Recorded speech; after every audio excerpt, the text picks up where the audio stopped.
So this is going to be my first video after coming back from the NAMM show, and if there's one takeaway I could give you, it's the prices, they're going up. Almost every brand has had to raise their prices for 2025, and it's not exactly breaking news either. It's been happening for years now, and not just in guitars, but across everything. But what I find most interesting is that with some things and some brands even, the pricing has gone so high that things just don't even make sense anymore. So I thought we'd take a look. Let's start off with just a small example, Marshall amplifiers. They've come out with a new JCM 900 mini head to finish off their series of studio 20 watt heads. Here on Thomann we can take a look at the rough pricing. For example, this is the cheapest one, the Studio Classic, which is a JCM 800 mini 20 watt head, €811. Then you've got the Studio Vintage, €822, JTM, €839, and Mini Silver Jubilee for €839. That's as expensive as it gets. But this new one, a JCM 900, is, I have to scroll down a little bit here, €1,179.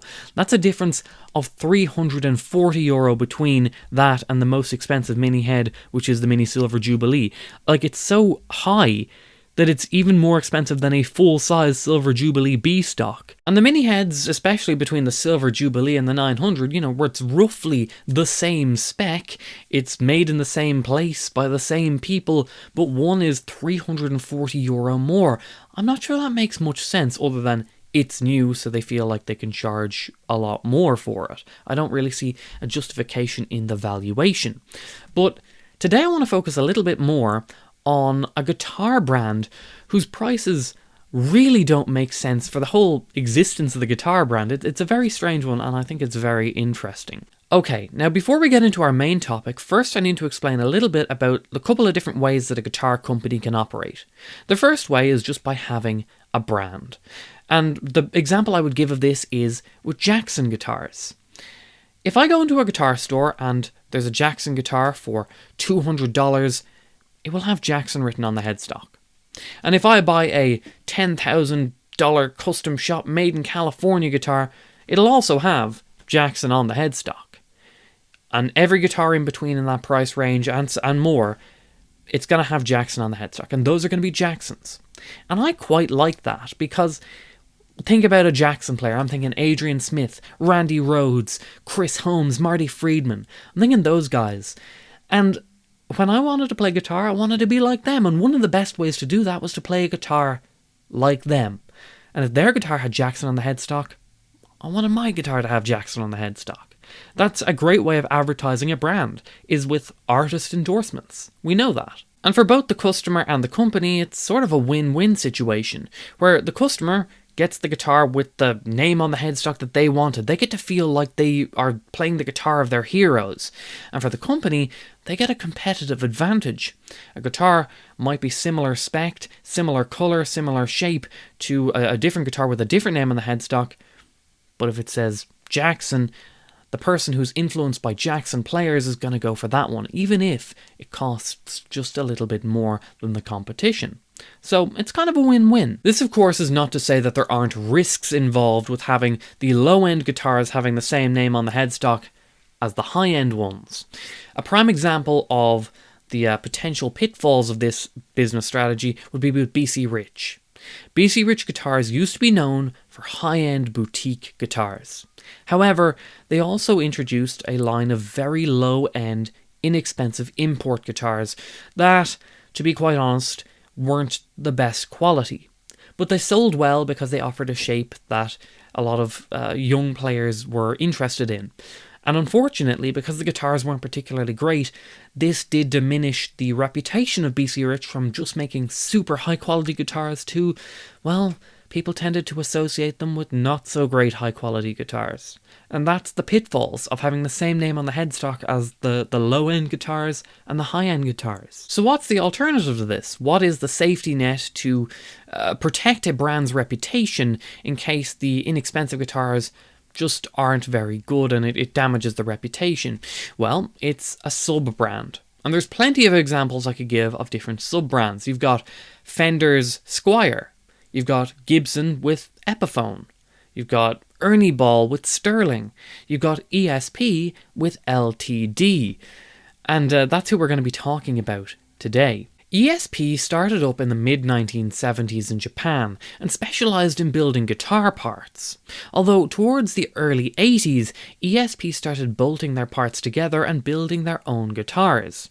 These guitars were exported to the US and quickly were adapted by some high-profile players, George Lynch being one of the first to adopt the ESP guitars.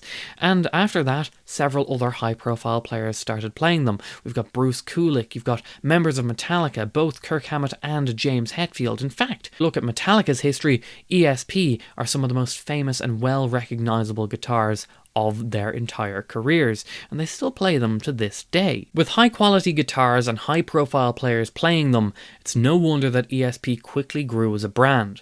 So much so that in 1996 they launched their own sub-brand for their more inexpensive guitars. This sub-brand was called LTD. This here is my LTD EX100 from the early 2000s. And if you look at the headstock here, you can see that it's got ESP written on the truss rod cover. They don't do that anymore. But this guitar really is a really good guitar, especially for the price that I paid. I paid next to nothing for this. It was a second-hand guitar, but it can hold its own against guitars that are much, much more expensive than it. With that said, ESP from then is a little bit different to the ESP now. You see, a guitar brand having a sub-brand isn't particularly unusual, but what ESP did in 2014 was a decision that not only was very unusual, but I found it to be quite weird then, but I definitely don't think it makes sense now. That's kind of what this video is about. You see, what they did was, and this might get a little bit confusing, prior to 2014, there were two brands. There was ESP guitars and there was LTD.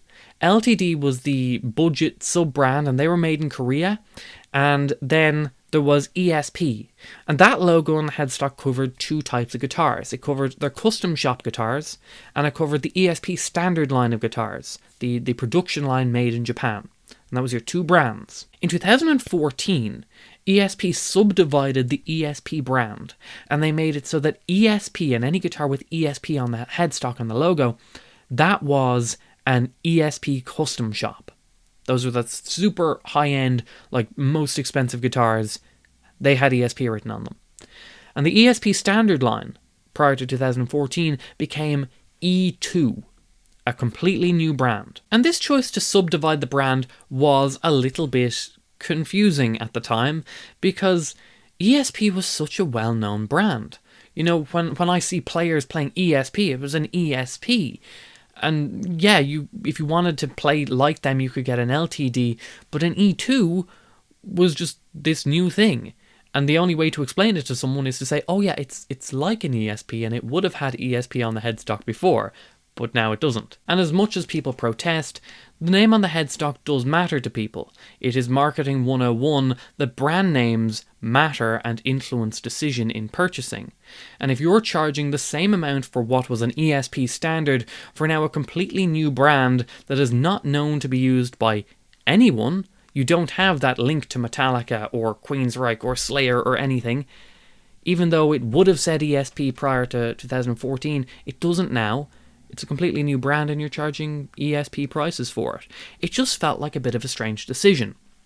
And now, onto the actual topic of this video.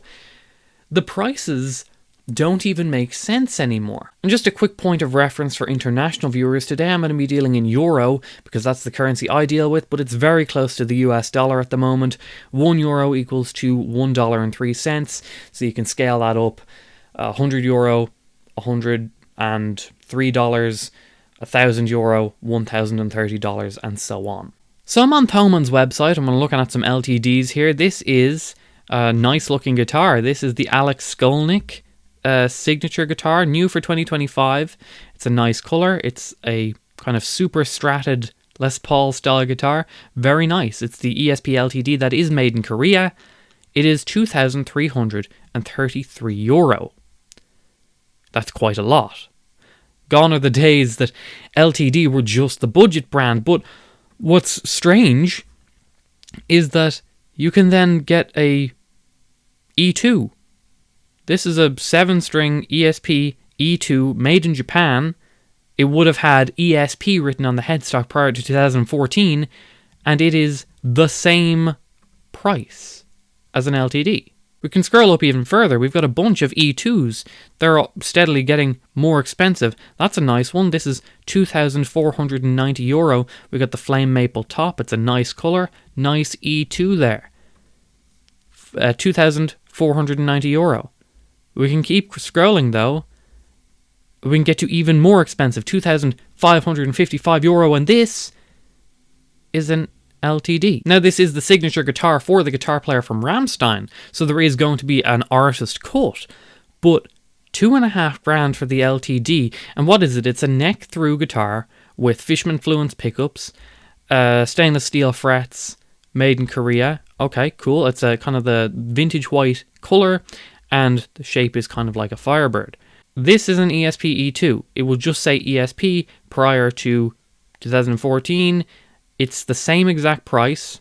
The finish is significantly more labor intensive than the just a plain vintage white, that's for sure. This is made in Japan. Active pickups as well. We got the Floyd Rose. I think it doesn't have stainless steel frets, I don't think, but other than that, it's a neck through, so it's fairly comparable. It's just it's very strange to see these at the same price, and you can keep going. Like, it gets to the point here that we're scrolling past a bunch of E2s, like a lot of them, almost the full line. And there. This is the highest priced LTD I've ever seen.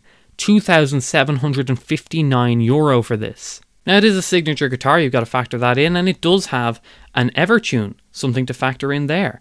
And I believe that even though the neck is completely blacked out, it is made of maple, walnut, and padauk. Okay? So, an LTD made in Korea, closer to $3,000 than not, and it's a signature model, so you've got to factor that in, and it's got the Evertune, you've got to factor that in.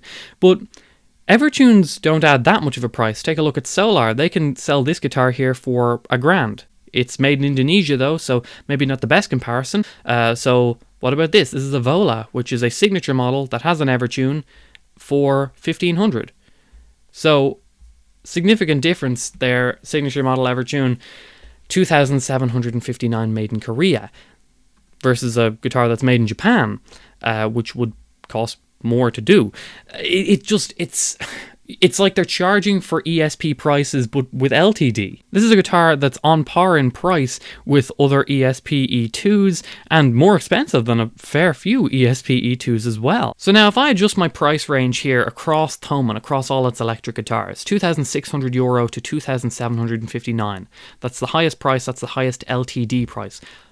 Look what's cheaper than it. You've got Gibson Les Paul Standards. We've got, and they're made in America. You've got Fender anniversary guitars made in America, Gibsons, PRSS2s made in America, signature Fenders, Gibson Moderns, Gibson Slash Standards. These are all cheaper than the LTD, including, look, this is an ESP E2. That's also same price. I understand that prices are steadily rising for everything, but when your budget brand is more expensive than your standard range, it starts to be a bit hard to understand. It's a bit strange. And it just feels like ESP are kind of abandoning ESP. Like, I haven't seen any live band other than ESP artists play with an ESP guitar, a guitar with ESP on the headstock. I haven't seen it ever with my own two eyes. LTDs, sure. But it feels now that LTD aren't a budget brand or a sub-brand. LTD are just the brand. And they've got everything from the lowest beginner guitars all the way up to a near $3,000 guitar. It's a bit strange. I never thought I'd see it. But I just thought it was an interesting topic that I'd like to talk about, and maybe you'd like to talk about it too. So feel free to voice your opinions in the comments. But that's just my opinion on something. Thank you for watching, and I'll see you next time. Bye-bye!